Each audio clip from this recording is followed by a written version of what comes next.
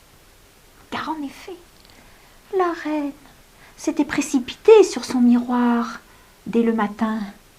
Miroir, ô miroir, suis-je la plus belle femme du royaume? Oui, ma reine, vous êtes très belle, mais Blanche-Neige qui vit là-haut, au-delà des 7 collines, dans la belle forêt, dans la maison des 7 nains, est 1000 fois plus belle que vous. Comment elle avait donc été trompée? Elle ordonna qu'on aille trouver son garde-chasse, mais celui-ci avait disparu. Alors, elle se mit en route pour la maison des 7 nains, déguisée en marchande. Et elle apparut bientôt dans la clairière, et c'est donc le bruit qu'avait entendu Blanche-Neige. Qui veut acheter? Oh oui, mes beaux corsages, ma dentelle, mes rubans de toutes les couleurs. Qui veut en acheter? Oh là là. Blanche-Neige ne se méfia pas et s'avança vers la vieille femme. Oh, vous avez là de beaux corsages, je vous en achèterai bien un. Allez, mon enfant, je vais même t'aider à le mettre. La marchande s'approcha de Blanche-Neige et serra le lacet très fort autour de son cou pour attacher son corsage, mais beaucoup trop fort. Blanche-Neige étouffait. Oh là là. Et elle s'évanouit sur le sol. Dit la marchande, qui n'était en fait que la vieille et méchante reine. Cette fois-ci, je suis débarrassée. Adieu, Blanche-Neige. Et elle se précipita vers le château pour interroger son miroir. Pendant ce temps-là, les petits nains rentrèrent du travail et trouvèrent leur belle Blanche-Neige évanouie sur le sol. Vite, ils se précipitèrent et l'un d'eux, vite, alla chercher un couteau pour couper le lacet. Oh, qui étouffait Blanche-Neige. Celle-ci toussa et petit à petit reprit ses esprits. Elle raconta son histoire aux 7 nains qui lui dirent que bien sûr il s'agissait de cette méchante reine. Pourquoi avait-elle acheté un beau corsage? Oh, cela me faisait tellement envie, dit la princesse, et elle avait l'air si gentille. Nous t'avons dit, tu n'ouvres pas. Bon, cette fois-ci, j'espère que tu auras compris. Oui. Venez vite goûter la bonne soupe que je vous avais préparée. Et la soirée se passa joyeusement. La reine était rentrée au château, et lorsqu'elle interrogea son miroir, « Oh, miroir, maintenant suis-je la plus belle du royaume ?» Oui, ma reine, vous êtes très belle, mais Blanche-Neige qui vit dans la maison des 7 nains, là-bas dans la forêt, est 1000 fois plus belle que vous. Ah non, cette fois-ci, c'en est assez. Ce n'est pas possible. Allons, je vais passer aux choses sérieuses, dit la reine. Elle alla chercher un peigne en or et en argent, qu'elle imprégna d'un poison, puis elle le mit dans un panier avec des barrettes et des rubans, et repartit dans la forêt. Et elle frappa ainsi à la maison des 7 nains. Il y a quelqu'un? Je vends de magnifiques peignes, des brosses en soie, des belles barrettes avec des diamants, des rubis. Ouvre-moi, je suis une vieille femme et j'ai bien besoin d'argent. Non, je ne dois ouvrir à personne, dit Blanche-Neige. Je n'ai pas le droit, les 7 nains me l'ont interdit. Oh, tu n'as pas le droit d'ouvrir la porte, mais peut-être peux-tu ouvrir la fenêtre. Oh, se dit Blanche-Neige, en ouvrant la fenêtre, je ne risque peut-être pas grand-chose. Et là, elle découvrit dans le panier de la vieille femme des peignes magnifiques, incrustés de rubis, de diamants, oh, des brosses si soyeuses. Oh, regarde, dit la femme, montre-moi une de tes mèches. Je vais te montrer combien ce peigne est agréable. La vieille femme prit le peigne d'or et d'argent incrusté de rubis, la brossa légèrement, lui repassa le peigne et lui planta dans le crâne. Oh, mais vous me faites mal, dit Blanche-Neige. Et elle s'évanouit car le peigne, bien sûr, était empoisonné. Et la vieille femme s'en alla très très vite. Lorsque les nains revinrent du travail, ils virent à nouveau Blanche-Neige, inanimée. Heureusement, l'un des 7 nains arracha le peigne qu'il y avait dans sa chevelure. Oh, et Blanche-Neige se réveilla. « Tu as encore ouvert la porte. »« Non, non, non, je n'ai pas ouvert la porte, dit Blanche-Neige. Non, non, non, non, non, non, non, non. C'était juste la fenêtre. Et c'était une marchande qui vendait des peignes et des brosses et des barrettes tellement jolies et des rubans. Ce devait être encore cette méchante reine. Mais il faudrait quand même que tu comprennes, dirent les 7 nains. Tu n'ouvres plus ni la porte ni la fenêtre. Bon, d'accord, dit Blanche-Neige. Et ils terminèrent la soirée, toujours pareil, joyeusement. La reine rentra au château. Miroir, ô mon miroir, suis-je toujours la plus belle femme du royaume? Oui, ma reine, tu es très très belle, mais Blanche-Neige, qui vit là-bas dans la forêt, dans la maison des 7 nains, est beaucoup plus belle que toi. Ah non, c'en est assez. Ah non, je ne peux plus supporter ça. Alors, la reine, qui n'était en fait qu'une méchante sorcière, la plus puissante de tout le royaume, se précipita dans son cabinet secret. Là, elle prit des pommes. Elle en choisit une bien ronde, bien belle, qui était jaune et rouge de l'autre côté. Et tout le côté rouge, elle l'imbiba d'un poison violent. Puis elle plaça cette belle pomme sur le dessus de son panier et partit dans la forêt. Qui veut des belles pommes? Qui veut des belles pommes? J'ai de belles pommes à vendre. Y a-t-il quelqu'un? Quelqu'un veut-il acheter mes belles pommes? Non, non, non, non, non, non, non, je n'ai le droit d'ouvrir à personne. Oh, je t'en prie, mon enfant. Oh, je n'ai rien vendu aujourd'hui. Mes pauvres enfants m'attendent à la maison. Ils meurent de faim. Si je n'ai pas d'argent pour leur acheter du pain, achète-moi ces quelques pommes. Oh, je t'en prie, au moins une. Non, non, non, non, non, non, non, non, non, je ne vous ouvrirai pas, dit Blanche-Neige. Alors, écoute, tu m'as l'air tellement gentil, je vais t'en donner une. Tant pis, je me débrouillerai pour mes enfants. Tu me la donnerais? Oui, oui, et même, tu vois, je vais croquer dans cette pomme, comme ça tu verras que tu ne risques absolument rien.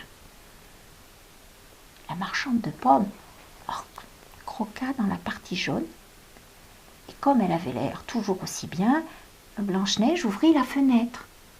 Tiens, regarde, je t'ai gardé la partie bien rouge et bien brillante pour toi. Allez, croque-la. Oh, oh, oh, oh, oh. Et Blanche-Neige tomba inanimée sur le sol. La marchande de pommes s'enfuit à toutes jambes, tandis que la pauvre Blanche-Neige gisait par terre sur le sol de la petite maison des 7 nains. Et oh, nous rentrons du travail. Nous sommes si heureux de voir Blanche-Neige. Nous sommes si heureux de rentrer chez nous. Et oh, et oh. Oui, ils étaient bien heureux de rentrer chez eux. C'était quand même agréable de trouver la maison bien propre, et puis Blanche-Neige avec son beau sourire qui les accueillait tous les soirs. Mais lorsqu'ils virent la fenêtre ouverte, qu'ils n'entendirent pas Blanche-Neige qui d'habitude chantait en préparant la soupe, ils trouvèrent cela étrange. Vite, vite, ils se précipitèrent dans la maison et trouvèrent leur belle Blanche-Neige, par terre sur le sol. Blanche, si blanche. Et là, ils eurent beau lui mettre de l'eau sur le visage, lui tapoter les joues. Blanche-Neige ne se réveilla pas. Alors, ils virent que la reine avait gagné, qu'ils avaient perdu leur petite Blanche-Neige, leur rayon de soleil. Ils pleurèrent pendant des jours et des jours. Tous les animaux de la forêt, la chouette, le hibou, les biches, les lapins, et tous les oiseaux, tout le monde pleurait, tout le monde était triste. Ils fabriquèrent pour Blanche-Neige un grand cercueil avec un couvercle en verre pour pouvoir toujours la voir, et ils la portèrent tout en haut de la montagne, près de leur mine d'or. Et chaque jour, un petit nain la surveillait et l'admirait, car elle était encore si jolie. On aurait cru qu'elle était endormie, avec sa peau si blanche, ses joues et ses lèvres toutes rouges, et ses grands cheveux noirs, couleur d'ébène. C'est ainsi qu'un jour, un prince qui se promenait par là, revenant de la chasse, vit en haut de cette montagne ce cercueil de verre, et lorsqu'il vit la merveilleuse jeune fille qui y dormait, il en tomba éperdument amoureux. Les 7 nains lui racontèrent son histoire, et il en fut bouleversé. Pendant ce temps-là, bien sûr, au château, c'était la joie. Oui, la reine avait interrogé son miroir. « Miroir, miroir, miroir, suis-je toujours la plus belle femme du royaume ?» ?»« Oui, reine, oui, ma reine, vous êtes maintenant la plus belle femme de tout le royaume. Personne n'a votre beauté. Personne ne peut l'égaler. Vous êtes la plus belle d'entre toutes. » Ah, se dit la reine, enfin je suis débarrassée de Blanche-Neige. Enfin. Oh, quelle joie, quel bonheur. Oh, merci, mon miroir. Merci. Pendant ce temps-là, dans la forêt, les 7 nains avaient repris leur travail, mais ils étaient si tristes. Et puis le prince voulait emporter le cercueil dans son château pour avoir cette belle jeune fille toujours sous ses yeux. Mais les 7 nains ne voulaient pas s'en séparer. Ils voulaient toujours rester à côté d'elle. Mais en voyant que le prince était très triste, ils acceptèrent qu'il prenne le cercueil dans son palais. En descendant le cercueil de la montagne, les serviteurs heurtèrent un rocher. Et le cercueil faillit se casser. Les serviteurs le rattrapèrent de justesse, mais la secousse fit sortir de la bouche de Blanche-Neige le morceau de pomme empoisonné. Et celle-ci ouvrit les yeux. Et lorsque les serviteurs posèrent le cercueil de verre par terre, ils virent une admirable jeune fille qui leur souriait et qui ouvrait le couvercle. Oh, tout le monde fut vraiment, mais si heureux, vous ne pouvez pas savoir. Les 7 nains se mirent à danser. Le prince prit la jeune femme dans ses bras. Oh, c'était un tel bonheur. Tout le monde était si heureux. « Mais que m'est-il arrivé ?» dit Blanche-Neige. « Je ne comprends pas. »« Oh, que je suis heureuse pour vous, Blanche-Neige, » dit le jeune prince. « Oh, et nous aussi, dirent les 7 nains. On est tellement contents. » Blanche-Neige décida donc d'accompagner le prince au château, tout en promettant de venir revoir les 7 nains. Ah, ceux-ci étaient tellement contents de revoir leur Blanche-Neige. Et puis maintenant, elle avait trouvé quelqu'un et ils étaient tellement contents pour elle. La méchante reine, qui ne se doutait de rien, reçut une invitation pour le mariage d'un jeune prince qui habitait non loin de là. Et lorsqu'elle s'y rendit, bien maquillée, avec une belle robe en étant sûre d'éblouir toute l'assistance par sa beauté, elle reconnut dans une magnifique robe de noces, qui brillait de mille feux, elle reconnut Blanche-Neige. « Mais ce n'est pas possible, c'est un cauchemar, dit-elle. Ce n'est pas vrai. Ah non, ah non. » Elle se précipita dans son château. « Miroir, miroir, miroir, qui est la femme la plus belle de tout le royaume ?»« Tu es très belle, ma reine, mais... »